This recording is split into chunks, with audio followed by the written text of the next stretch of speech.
പുറത്തു പറയാൻ പേടിക്കുന്ന മടിക്കുന്ന ഒട്ടനേകം വേവലാതികളോടെ നേറിപ്പുകയുന്ന മനുഷ്യന്മാർക്കിടയിൽ അല്ലാഹു സുബ്ഹാനഹു വ തആല വിശുദ്ധ ഖുർആനിൽ 4 പ്രയോഗങ്ങൾ പറയുന്നുണ്ട്. മനുഷ്യരെ, നിങ്ങൾ സമാധാനമുള്ളവരാകാൻ, നിങ്ങൾ നിരാശയിൽ നിന്ന് തിരിച്ചു വരാൻ, ദുഃഖഭാരങ്ങളിൽ നിന്ന് നിങ്ങൾക്ക് മടങ്ങി വരാൻ അള്ളാഹുവിൻ്റെ കലാം ഓർമ്മപ്പെടുത്തുന്ന 4 സുപ്രധാനമായ വാക്കുകളാണ് ഇന്ന് സംസാരിക്കാൻ ഉദ്ദേശിക്കുന്നത്.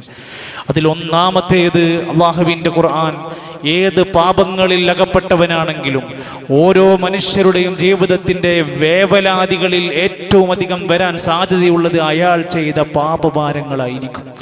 അതുകൊണ്ട് തന്നെ പലപ്പോഴും അയാളുടെ മനസ്സിൽ വേട്ടയാടിക്കൊണ്ടിരിക്കും, എനിക്ക് മാപ്പില്ല, ഞാൻ രക്ഷപ്പെടൂല, എൻ്റെ ഖബർ എന്തായിരിക്കും, എൻ്റെ സ്വർഗ്ഗം എന്തായിരിക്കും. ആ വേവലാതി അനുഭവിക്കുന്ന മനുഷ്യനോട് അതിൻ്റെ പേരിൽ നിങ്ങൾ നിരാശപ്പെടരുതെന്നും അള്ളാന്റെ കാരുണ്യം പ്രതീക്ഷിച്ച് നിങ്ങൾ തൗബക്ക് സന്നദ്ധരാകണമെന്ന ആശ്വാസമാണ് അല്ലാഹു കൊടുക്കുന്നത്. വിശുദ്ധ ഖുർആനിൽ ഏറ്റവും സുപരിചിതമായി നമ്മളെല്ലാം കേട്ടു പരിചയിച്ച സൂറത്തു സുമറിന്റെ 53-ാമത്തെ ആയത്ത് അല്ലാഹു തആല തന്റെ അടിമകളോട് പറയാൻ ഇത്രക്ക് ധൈര്യം കൊടുക്കുകയാണ്.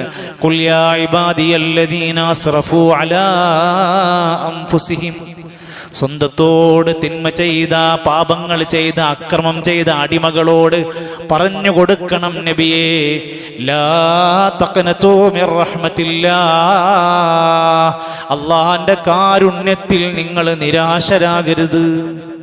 ഞാൻ രക്ഷപ്പെടൂല, എനിക്കൊന്നും സ്വർഗം കിട്ടൂല, എനിക്കൊന്നും പുറത്തു കിട്ടൂല, ഈ നിരാശയുടെ വാക്കുകൾ നിങ്ങളിൽ വരരുത്. ഇന്നല്ലാഹ യഗ്ഫിറുദ്ദുനൂബ ജമീആ, തീർച്ചയായും അല്ലാഹു എല്ലാ പാപങ്ങളും പുറത്തു കൊടുക്കുന്നവനാണ്.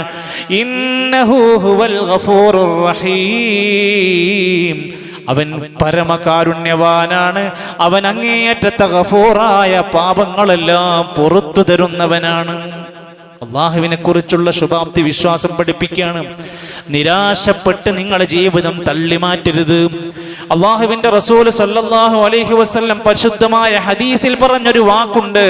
അല്ലാഹു തആല പറഞ്ഞതാണ് ആ വാക്ക്. എന്താ? ഇബ്ന ആദം, ആദമിന്റെ സന്താനങ്ങളെ, ഇന്നക മാ ദഅൗതനി വറജൗതനി, നിങ്ങൾ എന്നോട് പ്രാർത്ഥിച്ചാൽ, നിങ്ങൾ എന്നിൽ നിന്ന് നല്ലത് പ്രതീക്ഷിച്ചാൽ, ഗഫർതു ലക, ഞാൻ നിങ്ങൾക്ക് പുറത്തു തരും. അലാ മാ കാന ഫീക വലാ ഉബാലി, നീ എത്ര ചെയ്തവനാണെങ്കിലും, നീ എത്രയധികം ചെയ്തവനാണെങ്കിലും പ്രശ്നമല്ല. നീ എന്നിലേക്ക് മടങ്ങിയാൽ, എന്നിലേക്ക് തിരിച്ചു വന്നാൽ, എന്നിലേക്ക് തൗബ ചെയ്തു വന്നാൽ പുറത്തു തരാൻ ഒരുക്കമാണ്. സുഹൃത്തുക്കളെ, ഒരു മനുഷ്യനെ കൊന്നാൽ എന്തായിരിക്കും അവസ്ഥ? അയാൾ എന്തൊരു ക്രൂരനാണ്. 50 പേരെ കൊന്നാൽ എന്തായിരിക്കും അയാളുടെ അവസ്ഥ? നമ്മൾ എന്താ പറയാ? അയാൾ മഹാക്രമിയാണ്. 99 മനുഷ്യരെ കൊന്ന ചരിത്രം പഠിപ്പിച്ച ഹദീസിന്റെ അവസാന വാചകം എന്താ? അയാൾ 100-ാമതൊരാളെ കൊല്ലുകയാണ്. അദ്ദേഹത്തിന് തൗബയുണ്ടോ എന്നാണ് സംശയം. അവിടുന്ന് അദ്ദേഹത്തിന് അവസാനം ഒരു ആലിമായ മനുഷ്യൻ മറുപടി കൊടുക്കുകയാണ്, ഉണ്ട്. നിങ്ങൾക്ക് തൗബയുണ്ട്, നിങ്ങൾ ഈ നാട് വിട്ട് പോവുക എന്നതാണ് 1-ാമത്തെ സ്റ്റെപ്പ്. അങ്ങനെ മനുഷ്യന്മാരെ കൊല്ലാൻ മാത്രമുള്ള സാഹചര്യത്തിൽ നിങ്ങൾ മാറി നിൽക്കുക. എന്നിട്ട് മറ്റൊരു നാട്ടിൽ അല്ലാഹനെ മാത്രം ആരാധിക്കുന്ന ജനങ്ങളുടെ കൂടെ നിങ്ങൾ പോയിട്ട് ഫഅബ്ദില്ലാഹ മഅഹും, അവരോട് കൂടെ നിങ്ങൾ ഇനി മുതലുള്ള കാലം, ശിഷ്ടകാലം അവരുടെ കൂടെ ജീവിക്കുക. വലാ തർജിഇ ഇലാ അർളിക, നിങ്ങൾ ഈ നാട്ടിലേക്ക് ഇനി മടങ്ങി വരരുത്. ഇത് തിന്മയുടെ നാടാണ്. ഇവിടെ നിന്നാൽ ഇനിയും നിങ്ങൾ ഈ കൊലപാതകം ചെയ്യും. അദ്ദേഹം പോകുന്ന നാട്ടിൽ എത്തുന്നതിന്റെ മുമ്പാണ് മരണപ്പെട്ടത്. ഹദീസുകളിൽ പറയുന്നത് ആ മനുഷ്യന് സ്വർഗാവകാശികളിൽ എണ്ണിയിട്ടുണ്ട്. എന്തുണ്ടായി? മാറണമെന്ന് ചിന്തിച്ചു, നന്നാകണമെന്ന് ആഗ്രഹിച്ചു. മഹാനായ ഉമർ ഖത്താബ് റളിയല്ലാഹു അൻഹു ഇസ്ലാം സ്വീകരിക്കുന്നതിന്റെ മുമ്പ് ചെയ്തു കൂട്ടിയ അതിക്രമങ്ങളിൽ കരഞ്ഞുപോയി. ഇസ്ലാം സ്വീകരിച്ചു.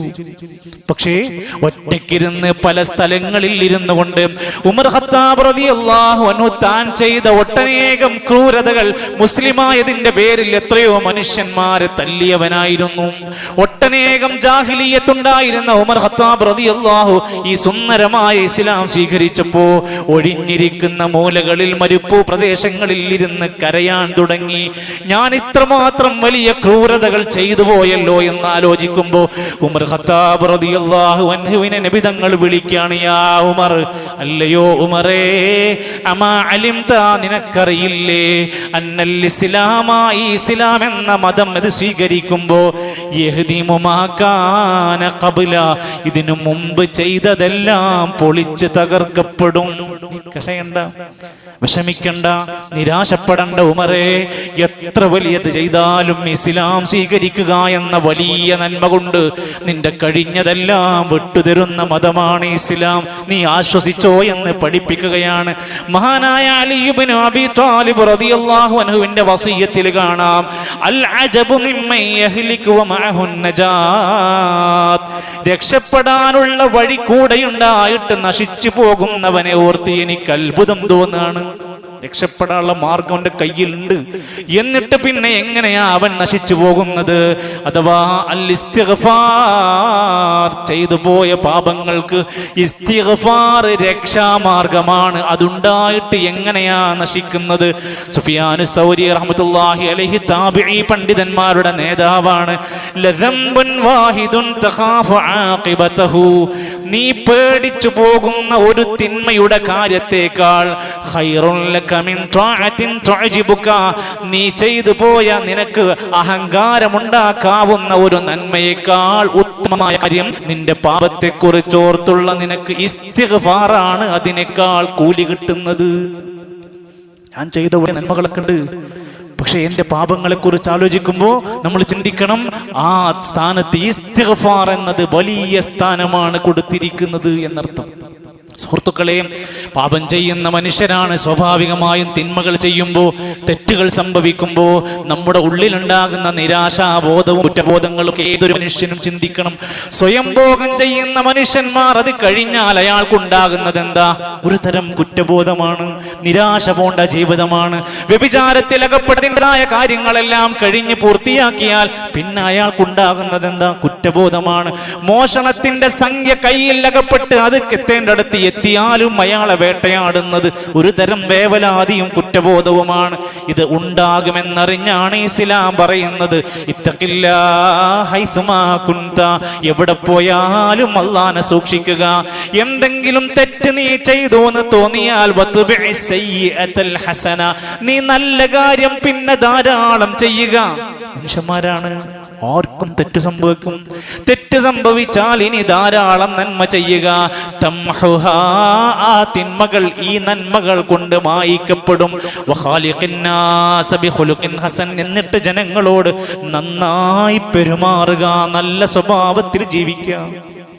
നിരാശപ്പെട്ട് നീ പോകണ്ടെന്നാ പറഞ്ഞതിന്റെ അർത്ഥം. അതോടൊപ്പം തന്നെ മോശപ്പെട്ട എല്ലാ കൂട്ടുകെട്ടുകളിൽ നിന്ന് വിട്ടു നിൽക്കണം. ഇല്ലെങ്കിൽ നമുക്ക് വീണ്ടും അതേ പാപങ്ങൾ ആവർത്തിക്കുന്ന അവസ്ഥ വരും. മോശപ്പെട്ട ഒരു വാട്സപ്പ് ഗ്രൂപ്പ് നമുക്കുണ്ടെങ്കിൽ അതിൽ നിന്ന് ലെഫ്റ്റ് ആവേണ്ടി വരും. മോശപ്പെട്ട ഒരു ചങ്ങാതി നമുക്കുണ്ടെങ്കിൽ അവനെ നമ്മൾ ഒഴിവാക്കേണ്ടി വരും. മോശപ്പെട്ട ഒരു കോണ്ടാക്ട് നമ്പർ ഉണ്ടെങ്കിൽ ബ്ലോക്ക് ചെയ്യാനുള്ള ഓപ്ഷൻ ഉണ്ട് നമുക്ക്. അങ്ങനെ നമ്മളാണ് നമ്മുടെ സുരക്ഷിതത്വം ആലോചിച്ച് നമ്മുടെ ജീവിതത്തെ ചിട്ടപ്പെടുത്തേണ്ടവരാണവർ. പതിവാക്കേണ്ടുന്ന പ്രാർത്ഥനകളുടെ കൂട്ടത്തിലാണ് രാത്രി എന്ന ഇബാദത്തിന്റെ സമയം. നമുക്ക് ആലോചിച്ച് നോക്ക്, എന്തെല്ലാം കാര്യങ്ങൾക്ക് ഉറക്കമൊഴിക്കാൻ നമ്മൾ സമയം കാണുന്നു. 12:30 മണിക്കും 3 മണിക്കും 6 മണിക്കും എഴുന്നേൽക്കാൻ ഒരു മടിയുമില്ലാത്ത 10,000-കണക്കിന് ചെറുപ്പക്കാരുണ്ട്. ആഘോഷരാവുകൾ അവസാനിക്കാൻ പോകുകയാണ്. പ്രിയപ്പെട്ടവരെ, രാത്രി എഴുന്നേൽക്കാൻ പറ്റുമെന്ന് തെളിയിച്ചു, പൈസ പൊട്ടിക്കാൻ പറ്റുമെന്ന് തെളിയിച്ചു. രാത്രി ഉറക്കമൊഴിച്ചാലും രാവിലെ ജോലിക്ക് പോകുമെന്ന് ഉറപ്പായി നമുക്ക് ബോധ്യപ്പെട്ടു. എങ്കിൽ അല്ലാഹുവിന്റെ ഖുർആൻ പറയാണ്, നിന്റെ രാത്രികൾ പകൽ ചെയ്തു പോയ നിന്റെ വാക്കിനെ കുറിച്ച് കരയുന്ന രാത്രിയാകണം. പകൽ സമയത്ത് നീ ചെയ്തു പോയ തിന്മകളുടെ വേവലാതികൾ നിന്റെ മനസ്സിനെ അലട്ടിക്കൊണ്ടിരിക്കണം. എന്നിട്ട് രാത്രിയിൽ ഉറങ്ങുന്നതിന്റെ മുമ്പ് നിന്റെ നാവിലൂടെ നിന്റെ മനസ്സിന്റെ അകത്തുകൂടെ പ്രാർത്ഥന വരണം. പടച്ച റബ്ബേ, ഞാൻ മനുഷ്യനാണ്, ഇന്ന തെറ്റുകളൊക്കെ ചെയ്തു പോയി പകലിൽ. റബ്ബേ, ഈ രാത്രി ഞാൻ മരിച്ചാലോ എന്ന ബേജാറോടെ وبالأسحار هم يستغفرون. രാത്രി ഉറങ്ങുന്നതിന് മുമ്പ് ഉറങ്ങി എഴുന്നേറ്റാൽ ഉറങ്ങി എണീക്കുന്ന സമയങ്ങളിൽ രാത്രികളുടെ ഉറക്കം ഒഴിക്കുന്ന വേളകളിൽ ഇസ്തിഗ്ഫാർ അധികരിപ്പിക്കുന്ന മനുഷ്യരാണ് നല്ല മുഅ്മിനീങ്ങള്. മനുഷ്യ, നീ പകൽ തെറ്റ് ചെയ്തോ, ഇന്നല്ലാഹ യബ്സുതു യദഹു ബില്ലൈൽ, പടച്ചോന് രണ്ട് കൈകൾ നീട്ടിവെച്ചിരിക്കുകയാണ്. ചോദിച്ചോ ആർക്ക്? ലിയതൂബ മുസീഉൻ നഹാർ, രാത്രി പടച്ചോൻ തൗബ തരാൻ സ്വീകരിക്കാൻ തയ്യാറാണ്. ആർക്ക്? പകൽ തെറ്റ് ചെയ്യുന്ന മനുഷ്യന്മാര് ചോദിച്ചാൽ അവന് പുറത്തു കൊടുക്കാൻ അല്ലാഹു തയ്യാറാണ്. അതുകൊണ്ട് ഖുർആനിന്റെ ഒരു പരാമർശം ലാ തഖനതു, നിരാശപ്പെടരുത്. രണ്ടാമത് ഖുർആൻ പ്രയോഗിച്ച വാക്ക് ലാ തൈഅസു, ഒരു കാര്യത്തിന്റെ പേരിൽ, സംഭവിച്ചതിന്റെ പേരിൽ നിരാശപ്പെട്ടു പോകരുത്. സമാനമായ അർത്ഥമാണെങ്കിലും തലങ്ങൾ വ്യത്യസ്ത, പരപ്രയോഗങ്ങൾ വ്യത്യസ്തമുണ്ട്. താൻ ഖുർആൻ ഈ രണ്ടും പ്രയോഗിച്ചു. ലാ തൈഅസു, നിങ്ങൾ അമിതമായ ഉത്കണ്ഠയോടെ നിരാശയിൽ അകപ്പെട്ടവരായി മാറരുത്. മഹാനായ യൂസുഫ് നബി അലൈഹിസ്സലാമിനെ കാണാതെയായി. തൻ്റെ വാപ്പ എന്ന നിലയ്ക്ക് ഇഷ്ടപ്പെട്ട ഒരു മകൻ തൻ്റെ കയ്യിൽ നിന്ന് പറഞ്ഞയച്ച് രാത്രി തിരിച്ചു വരുന്ന സമയത്ത് മകനെ ചെന്നായ കൊണ്ടുപോയി എന്നൊരു വാപ്പാനോട് വന്ന് പറയുമ്പോണ്ടാകുന്ന സങ്കടഭാരം നിങ്ങൾ ആലോചിച്ച് നോക്ക്. അങ്ങനെ ഇരിക്കുന്ന വേളയിലാണ് പ്രിയപ്പെട്ട മക്കളെ വിളിച്ചിട്ട് പറയുന്നത്, മക്കളെ, നിങ്ങൾ യൂസുഫിനൊന്ന് പോയിട്ട് തെരഞ്ഞു നോക്ക്. ഏതെങ്കിലും കാട്ടുമൂലകളിൽ, ഏതെങ്കിലും വഴിവക്കിൽ എവിടെയെങ്കിലും യൂസുഫ് ഉണ്ടോന്ന് നിങ്ങൾ അന്വേഷിക്ക്. ലാ തൈഅസു മിർ റൗഹില്ലാ, അള്ളാഹുവിൻ്റെ വിധിയിലും അള്ളാഹുവിൻ്റെ തീരുമാനത്തിലും നിരാശരാകരുത്. ഇന്നഹു ലാ യൈഅസു മിർ റൗഹില്ലാഹി ഇല്ലൽ ഖൗമുൽ കാഫിറൂൻ, കാഫിരീങ്ങൾക്കല്ലാതെ അങ്ങനെ നിരാശ ഉണ്ടാകൂല. കച്ചവടം പൊളിഞ്ഞു, ഇനി എന്താ ചെയ്യാ? കയറാണോ പരിഹാരം? ഭാര്യ വേണ്ടെന്ന് പറഞ്ഞ് ഇറങ്ങിപ്പോയി എത്ര പേരുണ്ടെന്നറിയൂ? മക്കളെയും പ്രിയപ്പെട്ടവരെയും ഇട്ടെറിഞ്ഞ് ഭാര്യ കയ്യിൽ നിന്ന് ഇറങ്ങിപ്പോയി. ഇനി എന്താ ചെയ്യേണ്ടത്? നിരാശപ്പെട്ടിരിക്കുകയാണോ? ഉണ്ടായിരുന്ന സകല സ്വത്തുക്കൾ കൈവിട്ടുപോയി, തകർന്നു പോയി. എത്ര കുടുംബങ്ങളുണ്ട്? ഇനി എന്താ ചെയ്യേണ്ടത്? മരിക്കണോ? ലാ തൈഅസു, നിരാശ നിങ്ങളെ വേട്ടയാടല്ലേ. ശൈത്താൻ ഇഷ്ടപ്പെട്ട കാര്യമാണ്. നമ്മളൊന്ന് നിരാശപ്പെട്ട് സങ്കടപ്പെട്ട് ജീവിതം മനംമടുത്തങ്ങനെ തീർന്നു പോയാൽ അവൻക്ക് ഭയങ്കര പൊലിവാണ്. ഇത് കാഫിരീങ്ങളുടെ സ്വഭാവമാണ്. ഈ ആയത്ത് വിശദീകരിച്ചപ്പോൾ ഇബ്നു കസീർ റഹ്മത്തുള്ളാഹി പറഞ്ഞൊരു വാക്കുണ്ട്, ലാ തഖ്തഉ റജാഅകും മിനല്ലാഹി ഫിത്തഫരീജി വൽ ഫറജി, നീ അകപ്പെട്ട പ്രയാസത്തിലും വിഷമത്തിലും അതിന് അല്ലാഹു നൽകുന്ന ആശ്വാസവും വഴിത്തിരിവുമുണ്ട്. ആ പ്രതീക്ഷ നിങ്ങൾ ഒരിക്കലും മുറിച്ചു കളയരുത്. നീ വിചാരിക്കും നിനക്ക് പടച്ചോനൊരു പരിഹാരം ഉണ്ടാക്കി തരുമെന്ന ഉറച്ച വിശ്വാസമാണ് വേണ്ടത്.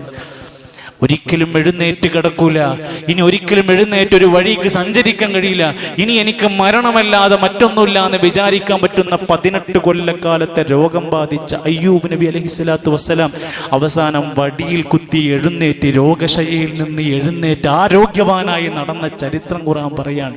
ഒരിക്കൽ പോലും അള്ളാഹുവിനെ ആക്ഷേപിച്ചൊരു വാക്ക് അയ്യൂബ് നബി അലൈഹിസ്സലാമിന്റെ ചരിത്രത്തിലില്ല. ഒരിക്കൽ പോലും അള്ളാഹുവിന്റെ വിധിയെ പഴിക്കുന്ന ഒരു സംസാരം അയ്യൂബ് നബി അലൈഹിസ്സലാമിന്റെ ഗുണപാഠ ചരിത്രത്തിലില്ല. മറിച്ച് തന്റെ അങ്ങേയറ്റത്തെ ആ വിഷമത്തിന്റെ തകർച്ചയിൽ ഇരിക്കുന്ന വേളയിൽ അയ്യൂബ ഇദ് നാദാ റബ്ബ അന്നീ മസ്സനിയൽ ദുർറു വ അൻത അർഹമുർ റഹീമീൻ, പടച്ചോനോടുള്ള വല്ലാത്ത പ്രതീക്ഷയിലുള്ള പ്രാർത്ഥനയായിരുന്നു. നഷ്ടപ്പെട്ടതിനേക്കാൾ തിരിച്ചു നല്ലതാണ് പിന്നീട് കൊടുത്തത്. അള്ളാഹുവിന്റെ സഹായം വൈകിയേക്കാം, പക്ഷേ അത് വരിക തന്നെ ചെയ്യുമെന്ന ഉറച്ച വിശ്വാസമാണ് മനോഹരമായി നമുക്കുണ്ടാകേണ്ടത്. സയ്യിദു താബിഈൻ ഹസൻ ബസ്രി റഹ്മത്തുള്ളാഹി അലൈഹി പറഞ്ഞ വാക്കുണ്ട്, ലാ തക്റഹുൽ ബലായൽ വാഖിഅ, നിങ്ങൾക്ക് എന്തെങ്കിലും ഒരു പരീക്ഷണം, വിപത്ത് ബാധിച്ചാൽ നിങ്ങൾ ഒരിക്കലും അതിനെ വെറുക്കരുത്. നമുക്കുണ്ടാകുന്ന സ്വാഭാവികമായി വരുന്നതാണ്, എനിക്കെന്തിനാണ് ഇതൊക്കെ തന്നത്, ഞാൻ എന്ത് തെറ്റാ ചെയ്തിട്ടുള്ളത്, എന്താ എന്നെ മാത്രം ഇങ്ങനെ പരീക്ഷിക്കുന്നത്? നിനക്കൊരിക്കലും വെറുപ്പ് തോന്നരുത്.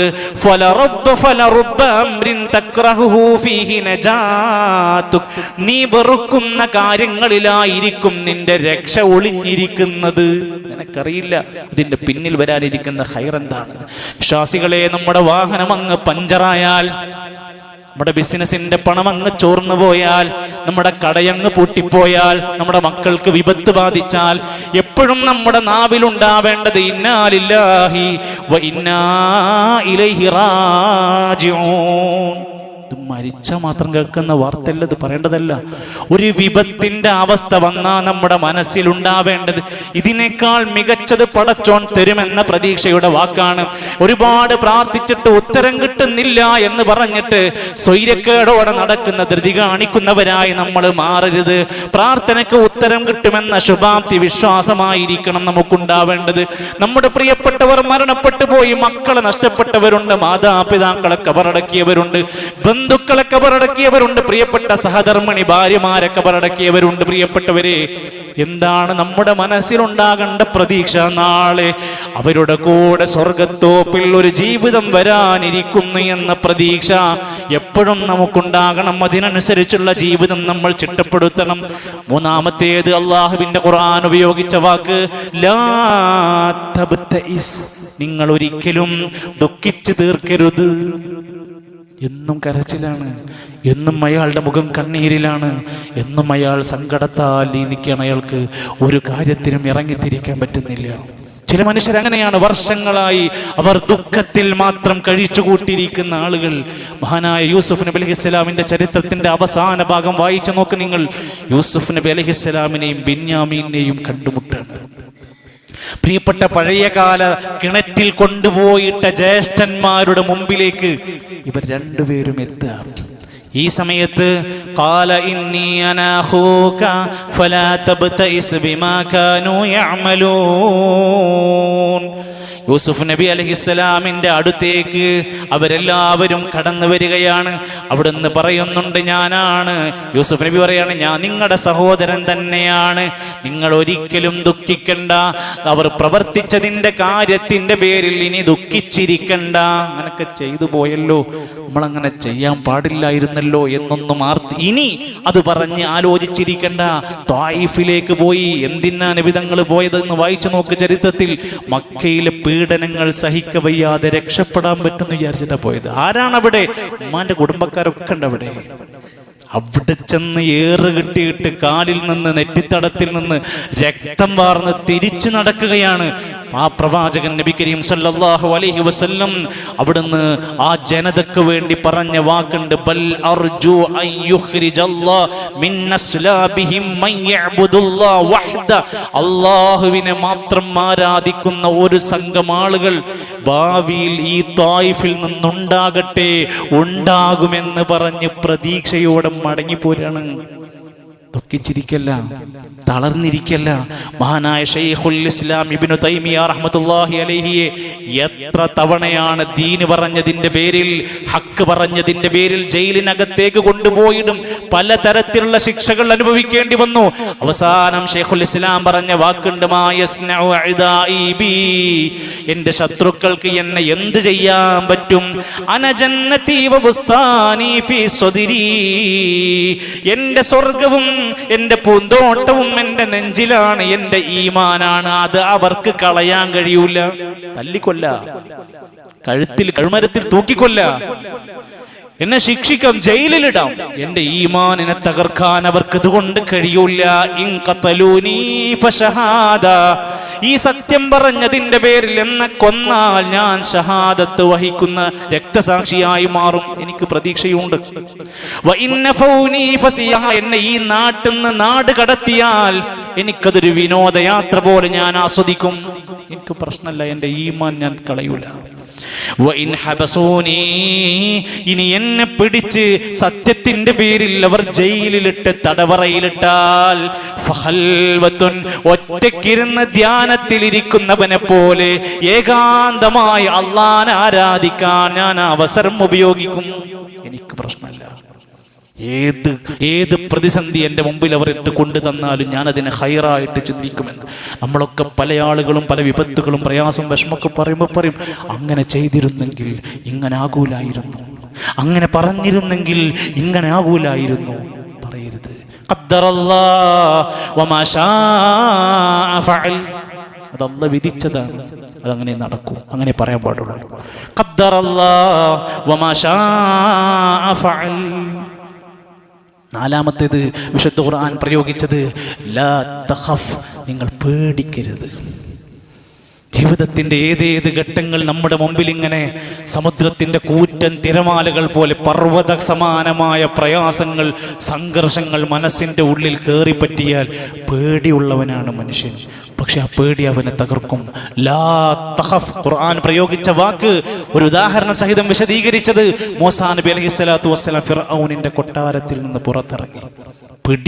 പിടിച്ചാൽ കൊല്ലുമെന്നുറപ്പുള്ള ഘട്ടത്തിലാണ് കൊട്ടാരത്തിന് ഇറങ്ങുന്നത്. ഇറങ്ങിയിട്ട് മദിയനിലെത്തുകയാണ്. ആരുമില്ലാത്ത, ഒരു സഹായവുമില്ലാത്ത, പരിചയമില്ലാത്ത നാട്ടിലെത്തിയിട്ട് മൂസാ നബി അലൈഹി സ്വലാം ഒരു മരത്തിന്റെ ചുവട്ടിലിരിക്കുമ്പോൾ മഹാനായ ശുഐബ് നബി അലൈഹി സ്വലാമിന്റെ മക്കൾ വന്ന് വിളിച്ചുകൊണ്ട് പോവുകയാണ് വീട്ടിലേക്ക്. വീട്ടിലെത്തിയപ്പോ ശുഐബ് നബി അലൈഹിസ്സലാം മൂസാ നബിനോട് പറയാണ്, ഖാല ലാ തഖഫ്, മൂസാ നീ പേടിക്കണ്ട കേട്ടോ. കൊല്ലുന്നുള്ള അവസ്ഥയ്ക്ക് എത്തിയ ആളോടെ പറയണത്, ലാ തഖഫ്, നീ ഭയപ്പെടല്ല കേട്ടോ. നജൗത മിനൽ ഖൗമിൽ ളാലിമീൻ, നീ അക്രമികളിൽ നിന്ന് രക്ഷപ്പെട്ടിരിക്കുകയാണ്, സമാധാനിച്ചോ. സമാധാനിപ്പിക്കുന്നവരാകണം നമ്മൾ ഭേദിപ്പെടുത്തുന്ന, പേടിപ്പിക്കുന്ന വാർത്ത പ്രചരിപ്പിക്കുക, ആകെ മനുഷ്യനെ പൊല്ലാപ്പുണ്ടാക്കുന്ന ന്യൂസ് ഇട്ട് കൊടുക്കുക, ജനങ്ങളങ്ങോട്ട് എട്ടങ്ങറാക്കുന്ന ചോര വാഴുന്ന വീഡിയോകൾ സ്റ്റാറ്റസ് ഇട്ട് കൊടുക്കുക. ഇതല്ലേ നമ്മളെ പണി. മനുഷ്യന്മാർക്കൊരു തുള്ളി സമാധാനം കൊടുക്കുക. അൽ ഖൗഫ് യസ്ലുബുൽ ഖൽബ ഖുവ്വ, പണ്ഡിതന്മാര് പറയാറുണ്ട്, പേടി ഒരു മനുഷ്യന്റെ ഹൃദയത്തിന്റെ കരുത്ത് ചോർത്തിക്കളയും. എന്നാൽ അല്ലാഹുവിലുള്ള വിശ്വാസം വിട്ടുകൊടുത്താൽ സമാധാനം തിരിച്ചു കൊണ്ടുവരാൻ കഴിയും. അതുകൊണ്ട് ശത്രുക്കൾ എത്ര ശരങ്ങൾ പെയ്താലും ശക്തമാക്കിയാലും അള്ളാഹുവിന്റെ സംരക്ഷണം വലുതാണ് എന്ന ബോധ്യപ്പെടുത്തലാണ് ആവശ്യം. അബൂബക്കർ സിദ്ദീഖ് റളിയല്ലാഹു അൻഹുവിനോട് ഗുഹന്റെ ഉള്ളിൽ ഇരുന്ന് പറഞ്ഞല്ലോ, ലാ തഹ്സൻ ഇന്നല്ലാഹ മഅനാ, വിഷമിക്കണ്ട, അല്ലാഹ് നമ്മുടെ കൂടെ ഉണ്ട്. നമ്മൾക്ക് മുഅ്മിനീങ്ങളാ. ഓരോ മനുഷ്യന്മാരും ഓരോ തരത്തിലായിരിക്കും സ്ട്രെസ്സുകളും ടെൻഷനുകളും സങ്കടം അനുഭവിക്കുന്നത്. തോളിൽ പിടിച്ച് സമാധാനത്തിന്റെ ഒരു വാക്ക്, ഒരൊറ്റ വാക്ക്, നിങ്ങൾ വിഷമിക്കല്ലേ, നിങ്ങൾക്ക് എന്തെങ്കിലും ആവശ്യമുണ്ടെങ്കിൽ എന്നെ വിളിക്കാമെന്നൊരു ആശ്വാസം കൊടുക്കുന്നവനായി മാറാൻ കഴിയേണ്ടവരാണ് നമ്മൾ. സുഹൃത്തുക്കളെ, ഉലമാക്കന്മാര് പറയാറുണ്ട്, ഏതൊരു ഘട്ടത്തിലും നമ്മൾ മനസ്സമാധാനം പരത്തുന്നവരായി മാറുക, ആശ്വാസത്തിന്റെ വാക്കുകൾ നൽകുന്നവരായി മാറുക, അല്ലാഹുവിൽ തവക്കുലാക്കാൻ പറയുക, പഠിപ്പിക്കുക. അതിനേക്കാൾ വലിയ വിജയമാർഗമില്ല. എപ്പോഴും അല്ലാഹനെ കുറിച്ച് നല്ലത് വിചാരിക്കുക. ഇതൊക്കെ എനിക്ക് തന്നതെന്റെ റബ്ബാണ്, അവൻ എനിക്ക് ഇതിനേക്കാൾ ഉത്തമമായത് തരുമെന്ന ഉറച്ച ഹുസ്നുള്ളോടെ ജീവിതത്തെ ക്രമീകരിക്കുക. പ്രയാസങ്ങളും പ്രതിസന്ധികളും അനുഭവിക്കുന്ന നൂറുകണക്കിന് മനുഷ്യന്മാരും അവർക്ക് അല്ലാഹു സമാധാനവും ആശ്വാസവും നൽകുമാറാകട്ടെ. എല്ലാവിധ പ്രയാസങ്ങൾ നിറഞ്ഞ, കഷ്ടതകൾ നിറഞ്ഞ, വേദനിക്കുന്ന അനുഭവങ്ങളോടെ, കണ്ണീരോടെ ജീവിതത്തിന്റെ ബെഡ്റൂമുകൾ, വീടുകൾ, ഓഫീസുകൾ, പല സ്ഥലങ്ങളിൽ വിഷമത്തോടെ ദുഃഖിച്ചിരിക്കുന്ന മനുഷ്യരുടെ കൂട്ടത്തിൽ നിന്നെല്ലാം അല്ലാഹു നമ്മെ രക്ഷപ്പെടുത്തി അനുഗ്രഹിക്കുമാറാകട്ടെ.